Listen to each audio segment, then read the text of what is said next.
Okay, now it's time to learn about parachute flies. This is going to be probably the hardest fly in the class.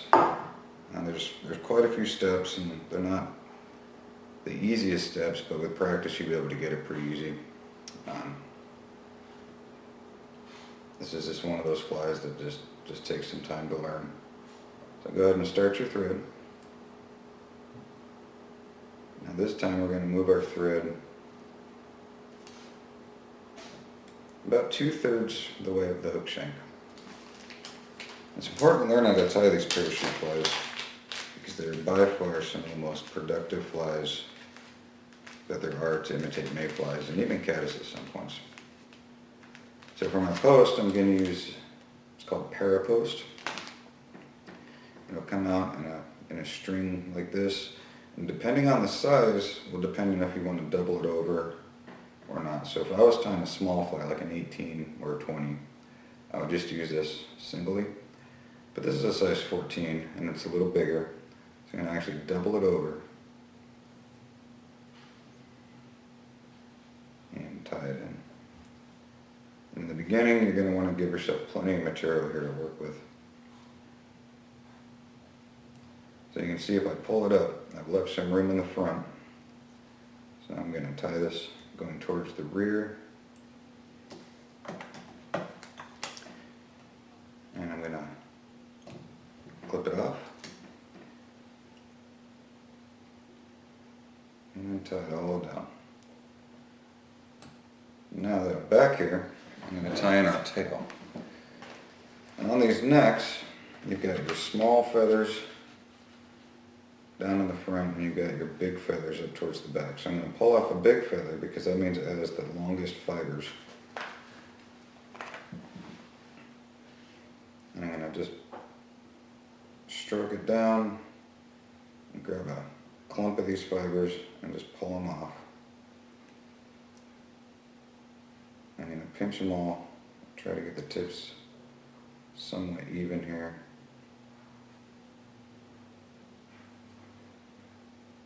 So I've got a little clump of hackle fiber here, and this is going to be my tail. So I'm going to pinch it just like I've done with all my tails, transfer hands, and tie it in. And I want my tail to be about the same length as the hook shank. So make a couple wraps, clip it, make sure it's tied in really well. Okay, now I'm going to move my thread back to the base of my parapost here.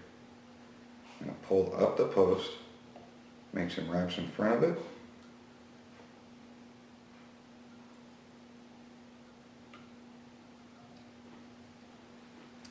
So it stands up fairly straight. Now I'm going to transfer my thread and hold it up and go around the post. And this is what's going to happen in the beginning. You're going to pull it too hard and it's going to slip off. So the easiest way to do that is do it loose, grab it again, and keep working at it. And pretty soon you'll be able to just let it go and tie a nice post like this. And this is where our hackle is going to go.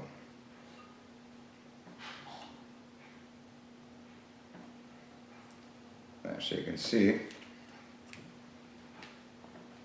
I've got a nice post there for my hackle to stick to.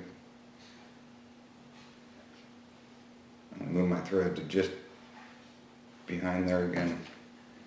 And I'm going to use two hackles this time. I'm going to use a brown and a grizzly. This is actually a grizzly dyed brown.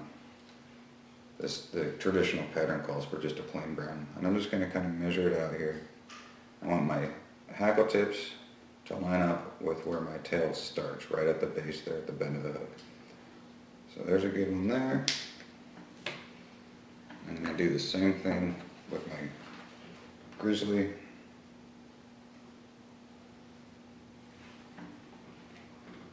Is that a small?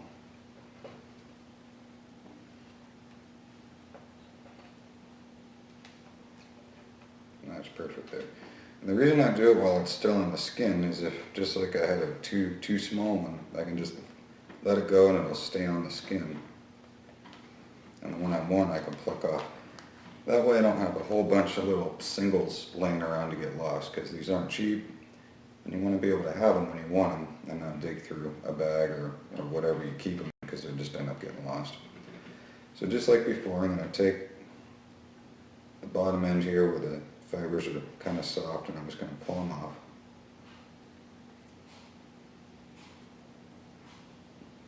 And I'm going to do that with both of them.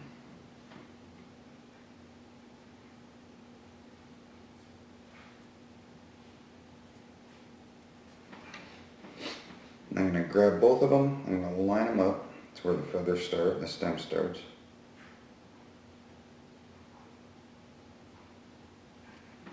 And I'm going to tie them in.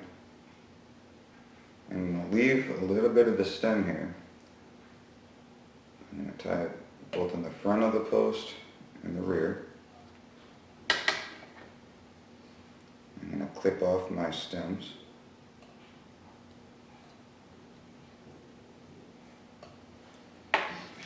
I'm going to grab both of them together.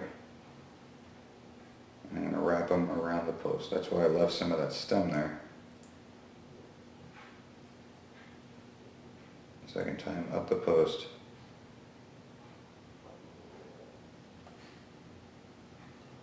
And now I can move my thread to the rear of the hook, and I can start to dub my body. Now for my body, I pretty much only use super fine, and this is an Adams gray. Pull my thread down, and I'm going to dub it on really thin. With these dry flies, with mayflies especially, the thinner you can get your body, the better. So you can see it's just barely bigger than my thread. I'm going to dub it up the body.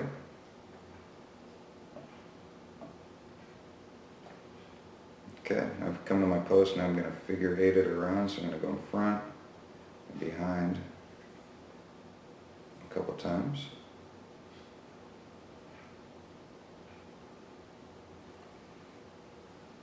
Now I've left my thread to just beyond my parachute body here. So I'm going to tie these in one at a time. I'm going to do my brown first, and I'm just going to wrap it around that post.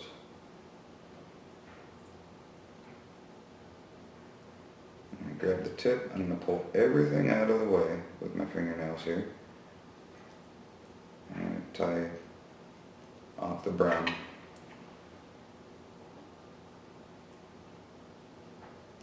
Clip it off. Okay, so number 1's down. And do the same thing with the grizzly.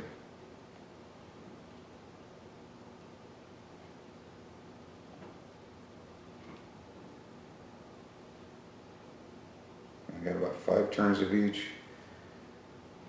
And when I tie these off, I'm going to pull it towards me. And I'm actually going to just pinch it right there with my fingernail so it can't go anywhere, and make my wraps. And I'm going to grab all of it up there. I'm just going to clip it up. Now that one just broke off, but that works too. Alright, now I'm just going to add just a tiny bit more dubbing to my thread.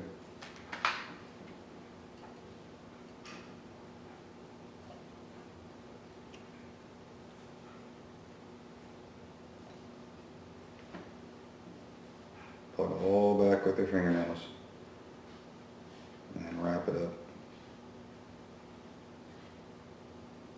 to the eye.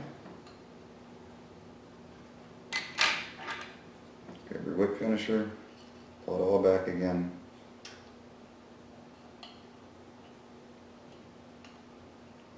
And tie your whip finish knot. Okay. Now my parapost here, you can actually, when you pull these up, the fibers like to just stay up. I'm going to clip my post here to where it's about the same length as the hook shank. Flip it up. There's your completed parachute atoms.